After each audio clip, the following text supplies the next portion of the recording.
تب فرعون نے اول تا آخر اپنی شہر میں آنے اور شہر کے حالات کے بارے میں تفصیل بیان کی، اور بعد اس کے نہایت ادب سے کہا کہ جب شہر کے یہ حالات دیکھے تو مجھے لگا کہ اس شہر میں کوئی قانون نہیں، جس کے پاس جس قدر طاقت اور اختیار ہے وہ اتنا ہی لوگوں کو لوٹ رہا ہے۔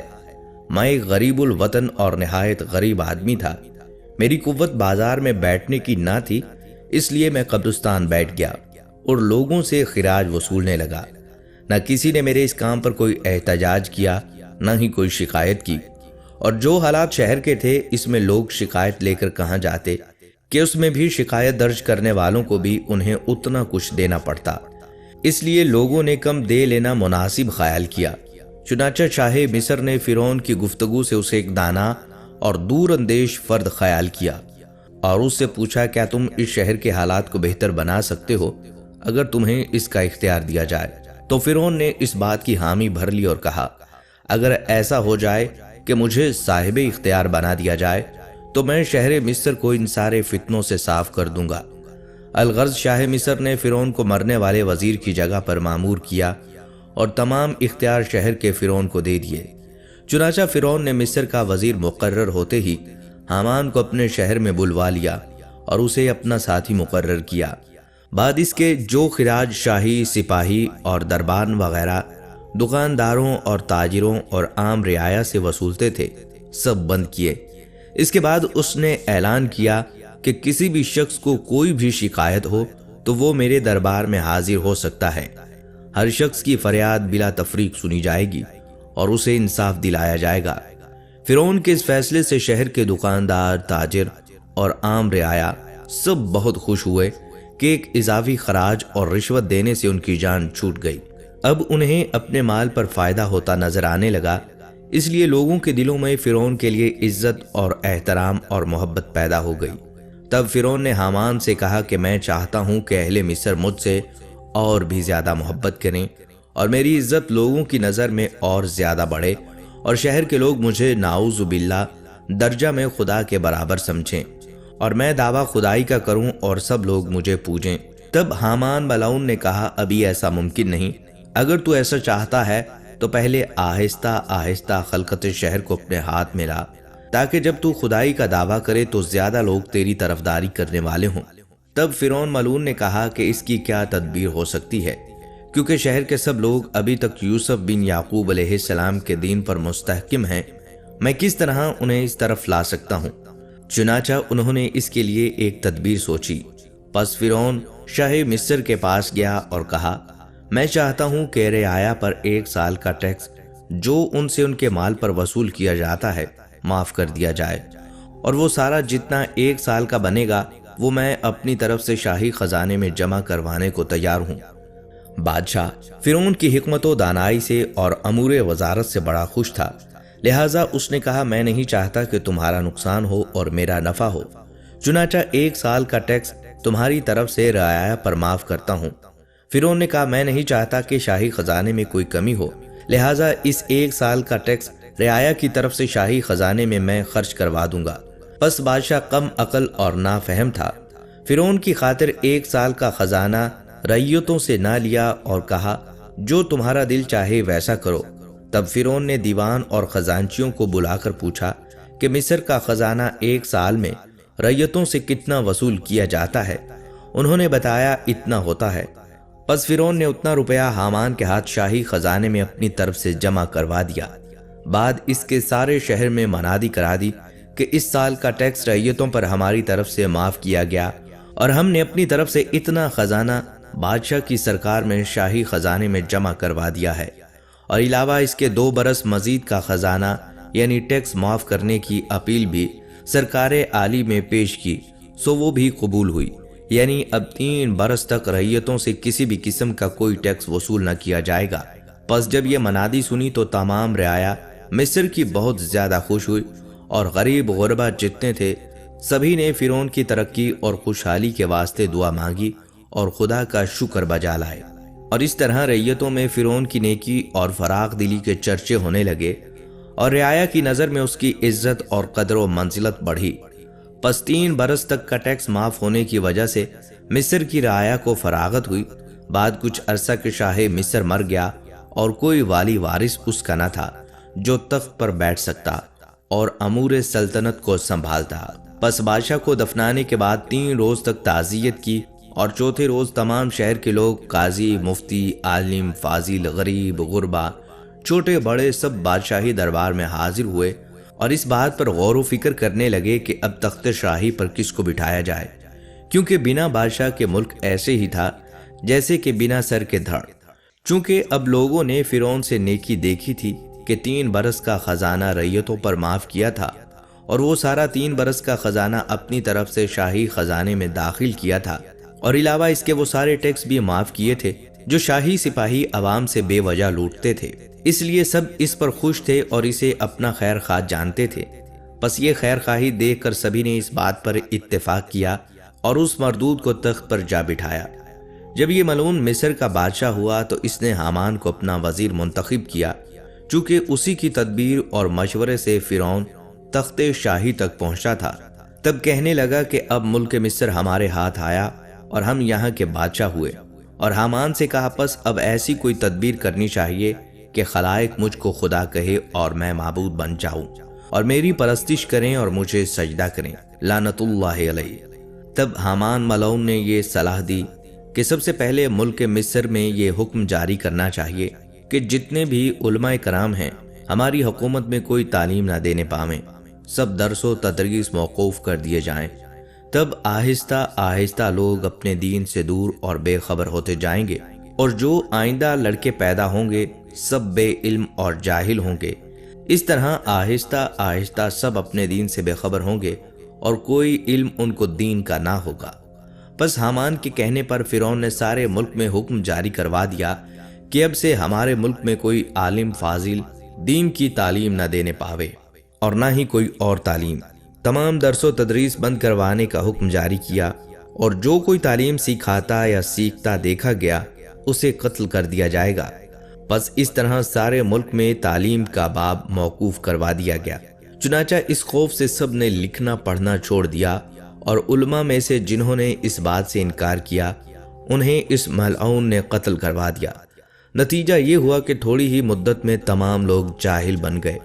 اور دین مذہب سے کوسوں دور ہو گئے، اپنے خدا کو بھلا کر مثل جانور ہو گئے۔ مصر میں تب 2 قومیں آباد تھیں، ایک قوم قبطی اور دوسری قوم بنی اسرائیل۔ قبطی قوم وہ قدیم مصری تھے جو حضرت یوسف علیہ السلام سے پہلے ہی مصر میں آباد تھے، اور بنی اسرائیل حضرت یعقوب علیہ السلام کی اولاد میں سے تھے۔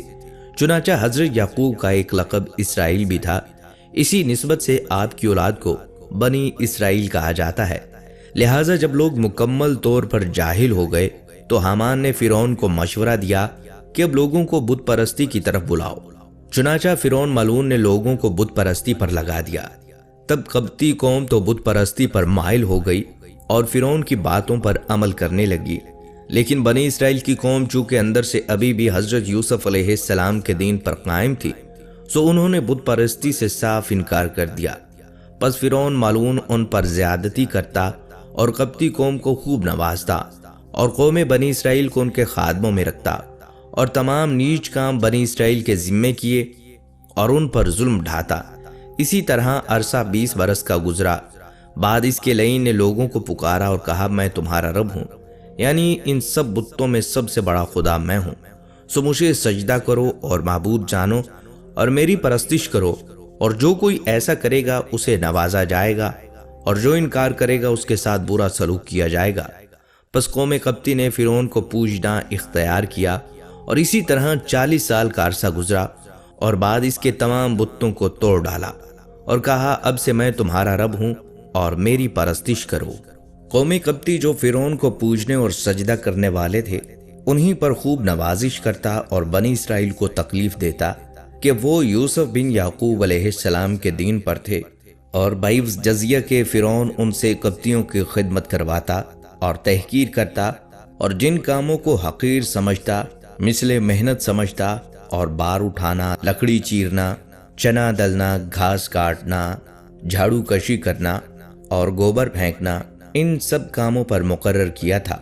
اور علاوہ اس کے انہیں شہر اور دیہاتوں میں اپنے تابعین کی خدمت میں بھیج دیتا اور ان عورتوں سے اپنی عورتوں کی خدمت کرواتا، الغرض ہر طرح سے ان کی تذلیل کرتا اور ان کی عزت و وقار نہ کرتا۔ ایک عورت جس کا نام آسیہ تھا بنی اسرائیل سے تھی اور اپنے آباء و اجداد کے دین پر مضبوطی سے قائم تھی، اور وہ اپنے حسن و خوبی اور عادات و خصائل اور اعلیٰ اخلاق کی وجہ سے شہرت رکھتی تھیں۔ انہیں فرعون نے اپنے نکاح میں رکھا تھا، اور بعضوں نے کہا کہ فرعون نے انہیں اپنی عقیدت مند سمجھ کر عزت کے ساتھ اپنے محل میں رکھا ہوا تھا،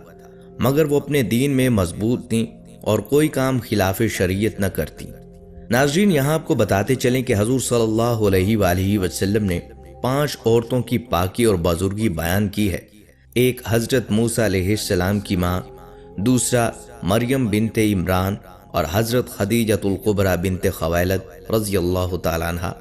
حضور پاک صلی اللہ علیہ وآلہ وسلم کی زوجہ، آپ صلی اللہ علیہ وآلہ وسلم کی بیٹی حضرت فاطمہ الزہرا بنت محمد صلی اللہ علیہ وآلہ وسلم اور حضرت بی بی آسیہ رضی اللہ تعالیٰ عنہ، یہ سب صالح تھیں۔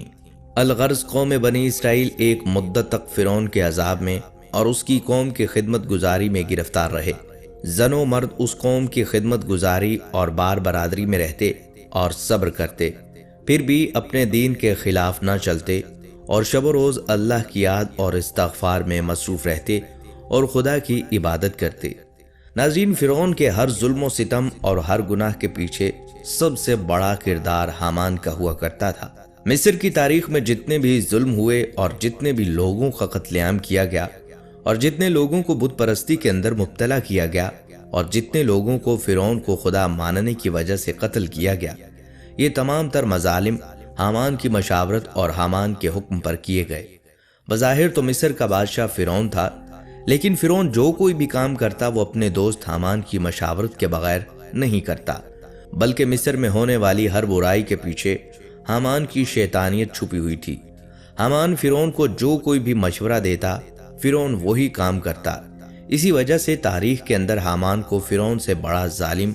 اور جابر اور بدترین انسان قرار دیا گیا ہے۔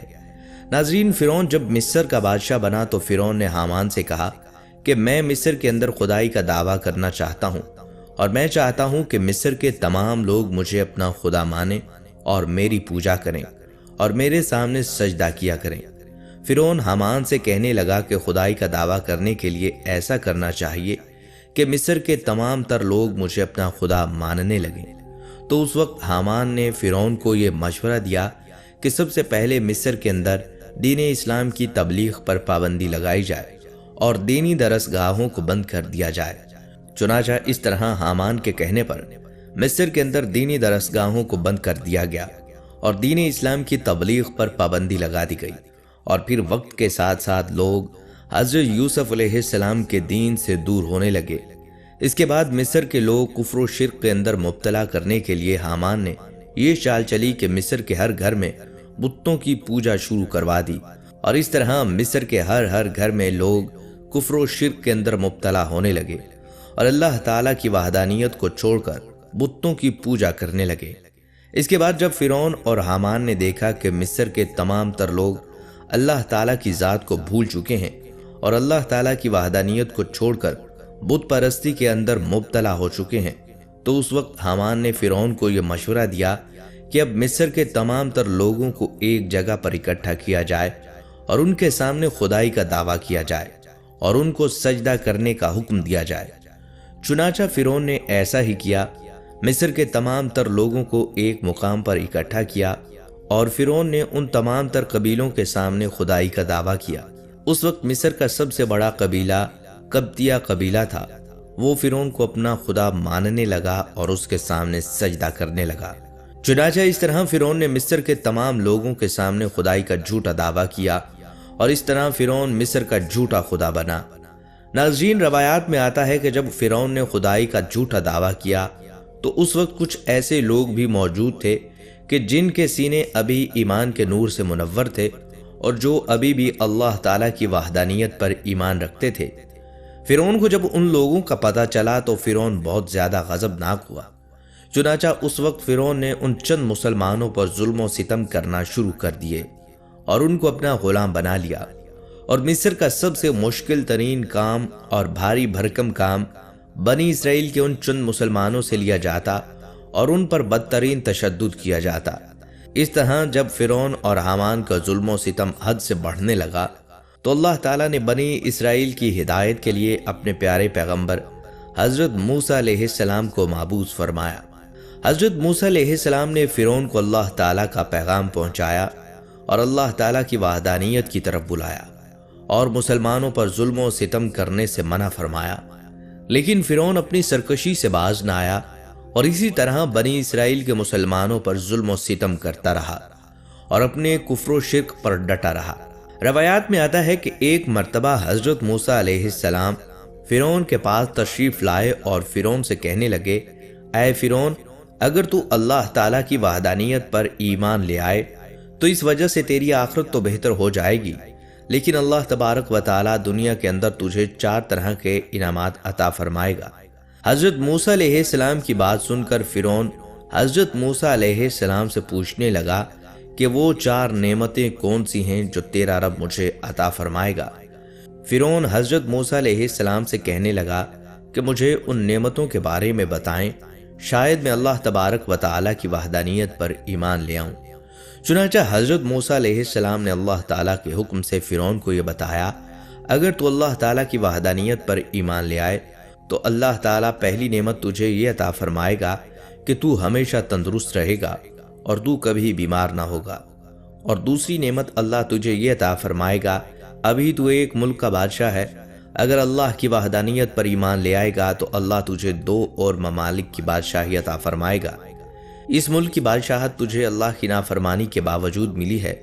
تو سوچ اگر اللہ کی فرما برداری کرے تو اللہ تعالیٰ تجھے کیا کیا عطا فرمائے گا، اور اگر تو اللہ تبارک و تعالیٰ کی وحدانیت پر ایمان لے آئے تو اللہ تعالیٰ تجھے دنیاوی نعمتوں کے ساتھ ساتھ جنت کے اندر بھی جگہ عطا فرمائے گا۔ فرعون نے جب حضرت موسیٰ علیہ السلام کی یہ بات سنی تو حضرت موسیٰ علیہ السلام کی باتوں سے بہت متاثر ہوا۔ فرعون نے جب حضرت موسیٰ علیہ السلام کی باتیں سنی تو حضرت موسیٰ علیہ السلام سے کہنے لگا، پہلے میں اپنی بیوی سے مشورہ کروں گا۔ اس کے بعد فرعون گھر گیا اور اپنی بیوی حضرت آسیہ سے جا کر کہنے لگا کہ حضرت موسیٰ علیہ السلام نے فرمایا ہے، اگر میں اللہ تعالیٰ کی وحدانیت پر ایمان لے آؤں تو اللہ تعالیٰ مجھے فلاں فلاں نعمتوں سے نوازے گا۔ یہ بات سن کر حضرت آسیہ رضی اللہ تعالیٰ عنہ بہت خوش ہوئیں اور فرعون سے کہنے لگی کہ اے فرعون، اللہ تبارک و تعالیٰ کی نعمتوں پر تو اپنی جان کو قربان کر دے اور اللہ تبارک و تعالیٰ کی وحدانیت پر ایمان لے آ۔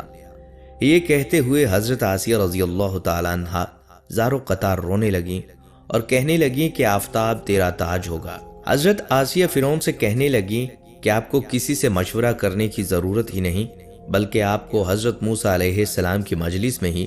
اللہ تعالیٰ کی وحدانیت پر ایمان لے آنا چاہیے تھا اور دعوت حق کو قبول کر لینا چاہیے تھا۔ چنانچہ حضرت آسیہ کی یہ بات سن کر فرعون حضرت آسیہ سے کہنے لگا کہ ایک بار میں اپنے وزیر حامان سے بھی مشورہ چاہوں گا۔ تو حضرت آسیہ فرعون سے کہنے لگی کہ حامان سے مشورہ کرنے کی کوئی ضرورت نہیں، کیونکہ وہ اس بات کا اہل نہیں، لیکن چونکہ حامان فرعون کا سب سے قریبی دوست تھا اور سب سے خاص وزیر تھا، لہٰذا فرعون مشورہ کرنے کی غرض سے حامان کے پاس گیا اور سارا ماجرا حامان کو بتایا، اور فرعون حامان سے پوچھنے لگا کہ اب مجھے کیا کرنا چاہیے۔ حامان نے جیسے ہی فرعون کی یہ بات سنی تو وہ غصے سے لال پیلا ہو گیا اور زار و قطار رونے لگا اور اپنی گریبان کو پھاڑنے لگا، اور حامان نے اپنی دستار کو اٹھا کر زمین پر مارا اور شور و غل کرنے لگا اور روتے ہوئے کہنے لگا کہ حضرت موسیٰ علیہ السلام نے آپ کی شان میں معاذ اللہ یہ گستاخی کیسے کی؟ آپ کی شان تو یہ ہے کہ تمام کائنات آپ کی وجہ سے چلتی ہے اور مشرق سے لے کر مغرب تک ہر چیز آپ کی تابع ہے، اور دنیا کے تمام بڑے بڑے بادشاہ آپ کے دربار میں سجدہ ریز ہوتے ہیں۔ فرعون کا وزیر یعنی حامان فرعون سے کہنے لگا کہ حضرت موسیٰ علیہ السلام نے آپ کی توہین کی ہے کہ آپ اللہ تبارک و تعالیٰ کی وحدانیت پر ایمان لے آئیں، جبکہ پوری کائنات آپ کو سجدہ کرتی ہے اور آپ پوری دنیا کے رب ہیں۔ اس طرح حامان فرعون کو بھڑکانے لگا کہ آپ حضرت موسیٰ علیہ السلام کی بات مان کر ایک ادنا غلام بننا چاہتے ہیں اور خدا سے انسان بننا چاہتے ہیں، جبکہ یہ آپ کی بہت بڑی توہین ہے۔ اگر آپ نے اسلام قبول کرنا ہی ہے تو اس سے پہلے مجھے مار ڈالیے تاکہ میں اپنی زندگی میں آپ کی یہ توہین اپنی آنکھوں سے نہ دیکھ سکوں۔ چنانچہ اس طرح حامان فرعون کو غرور اور تکبر کا جھوٹا لالچ دے کر بہکانے لگا اور دعوت حق کو قبول کرنے سے منع کرنے لگا۔ چنانچہ فرعون نے جب حامان کی یہ بات سنی تو فرعون غرور اور تکبر میں آ گیا اور غرور و تکبر کے آ کر خود کو خدا سمجھنے لگا اور دعوت حق قبول کرنے سے انکار کر دیا، اور اس طرح فرعون نے حامان کی باتوں میں آ کر دعوت حق کو قبول کرنے سے انکار کر دیا اور اللہ تبارک و تعالیٰ کی وحدانیت کا انکار کر دیا، اور اس طرح فرعون حامان کی وجہ سے ہمیشہ ہمیشہ کے لیے اللہ تبارک و تعالیٰ کی بارگاہ سے مردود ہو گیا اور جہنمی قرار پایا۔ ناظرین، جب فرعون کا ظلم و ستم حد سے بڑھ گیا اور فرعون بارہا سمجھانے کے باوجود اللہ کی وحدانیت پر ایمان نہ لایا اور کئی بار اللہ تبارک و تعالیٰ کے عذابات کو دیکھنے کے باوجود بھی دعوت حق کو قبول نہ کیا، تو اللہ تعالیٰ نے فرعون پر اپنا عذاب نازل کرنے کا ارادہ فرمایا اور فرعون کو غرق کرنے کا ارادہ فرمایا۔ اللہ تبارک و تعالیٰ نے حضرت موسیٰ علیہ السلام کی طرف وحی نازل فرمائی کہ وہ اپنی قوم بنی اسرائیل کو لے کر مصر سے روانہ ہو جائیں۔ اللہ تبارک و تعالیٰ فرعون پر اپنا عذاب نازل فرمانے والا ہے۔ چنانچہ حضرت موسیٰ علیہ السلام قوم بنی اسرائیل کو لے کر مصر سے روانہ ہو گئے۔ فرعون کو اس بات کا پتہ چلا کہ حضرت موسیٰ علیہ السلام تمام تر مسلمانوں کو لے کر مصر چھوڑ کر جا رہے ہیں، تو فرعون نے ایک بہت بڑا لشکر تیار کیا اور حضرت موسیٰ علیہ السلام کا پیچھا کرنے لگا، اور فرعون نے اپنے لشکر کو یہ حکم دیا کہ حضرت موسیٰ علیہ السلام اور حضرت موسیٰ علیہ السلام کے ساتھ جتنے بھی مسلمان ہیں ان میں سے کوئی بھی زندہ نہیں بچنا چاہیے اور معاذ اللہ سب کو قتل کر دینا۔ چنانچہ ادھر جب حضرت موسیٰ علیہ السلام دریائے نیل کے کنارے پر پہنچے، پیچھے سے فرعون بھی اپنا لشکر لے کر پہنچ گیا۔ حضرت موسیٰ علیہ السلام کی قوم حضرت موسیٰ علیہ السلام سے کہنے لگی کہ آج ہمیں فرعون سے کوئی نہیں بچا سکتا۔ اس وقت حضرت موسیٰ علیہ السلام نے اپنی قوم کو تسلی دی اور فرمایا کہ اللہ تبارک و تعالی ہمارے ساتھ ہے۔ اس وقت اللہ تبارک و تعالی نے حضرت موسیٰ علیہ السلام کو اپنا عصا مبارک دریائے نیل کے کنارے پر مارنے کا حکم دیا۔ چنانچہ جیسے ہی حضرت موسیٰ علیہ السلام نے اللہ تعالیٰ کے حکم کے مطابق اپنے عصا کو دریائے نیل کے کنارے پر مارا تو دریائے نیل میں سے راستہ بن گیا، تو حضرت موسیٰ علیہ السلام اور ان کی قوم نے دریائے نیل کو آسانی کے ساتھ عبور کر لیا۔ ادھر جب فرعون دریائے نیل کے کنارے پر پہنچا تو فرعون بھی اپنے لشکر کو لے کر دریائے نیل کے اندر داخل ہو گیا۔ جب فرعون کا لشکر دریائے نیل کے بالکل درمیان میں پہنچا تو اللہ تبارک و تعالیٰ نے دریائے نیل کو مل جانے کا حکم دیا۔ چنانچہ دریائے نیل اللہ تعالیٰ کے حکم کے مطابق فرعون کے لشکر کی طرف بڑھنے لگا۔ فرعون نے جب یہ منظر دیکھا اور اپنی آنکھوں کے سامنے اپنی موت کو آتے ہوئے دیکھا تو فرعون بلند آواز سے چلایا اور کہنے لگا کہ میں حضرت موسیٰ علیہ السلام کے خدا پر ایمان لایا، اور میں اس خدا پر ایمان لایا جس خدا پر میری قوم بنی اسرائیل ایمان لے کر آئی۔ اس طرح جب فرعون غرق ہونے لگا تو وہ دعا مانگنے لگا۔ اس وقت حضرت جبرائیل علیہ السلام نے مٹی کو اٹھایا اور فرعون کے منہ میں ڈال دیا تاکہ وہ اللہ کی بارگاہ میں دعا کو نہ مانگ سکے، اور فرعون اس وقت اللہ تعالیٰ کی وحدانیت پر ایمان لانا چاہتا تھا، لیکن اس وقت اس کا ایمان لانا قابل قبول نہ تھا، کیونکہ اللہ تعالیٰ کا عذاب اس پر نازل ہو چکا تھا اور اس پر توبہ کا دروازہ بند ہو چکا تھا۔ اس کے بعد اللہ تعالیٰ کے حکم سے دریائے نیل آپس میں مل گیا اور فرعون اور اس کا پورا لشکر دریائے نیل کے اندر غرق ہو کر ہلاک ہو گیا۔ آج بھی فرعون کی حنوط شدہ لاش عبرت کا نشان بنی مصر کے عجائب خانے میں محفوظ ہے۔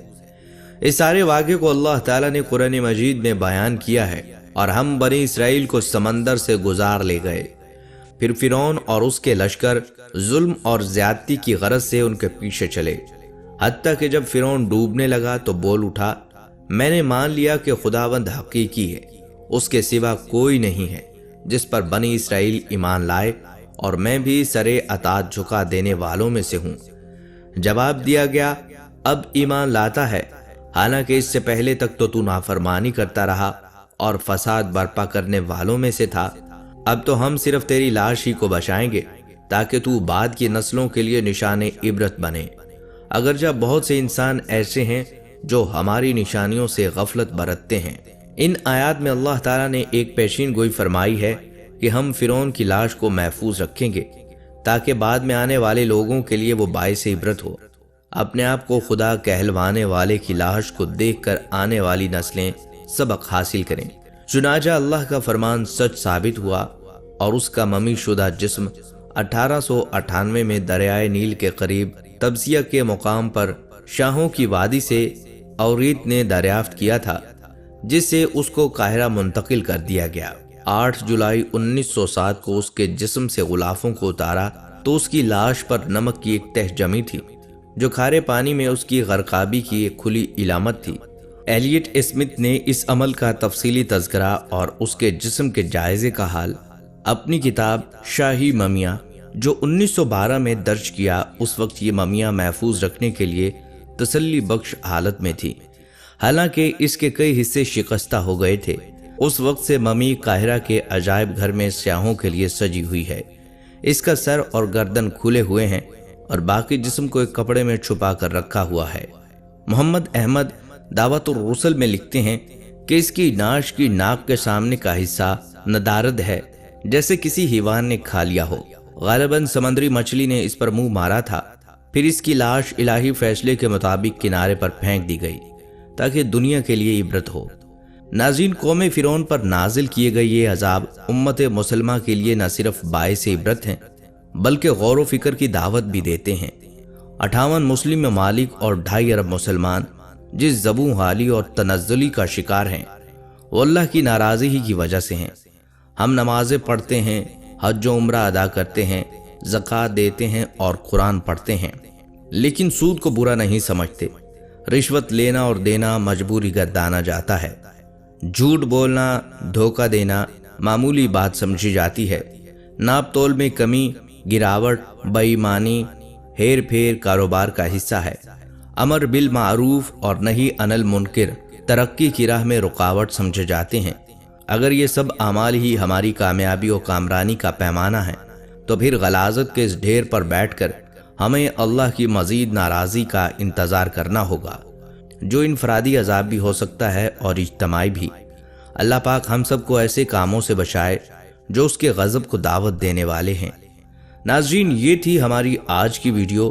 ہم امید کرتے ہیں کہ آپ کو ہماری یہ ویڈیو ضرور پسند آئی ہوگی۔ اگر آپ کو ہماری آج کی یہ ویڈیو پسند آئی ہے تو آپ سے گزارش کرتے ہیں آپ ہمارے چینل کو ضرور سبسکرائب کر لیں اور ساتھ ہی لگے بیل کے بٹن کو بھی پریس کر لیں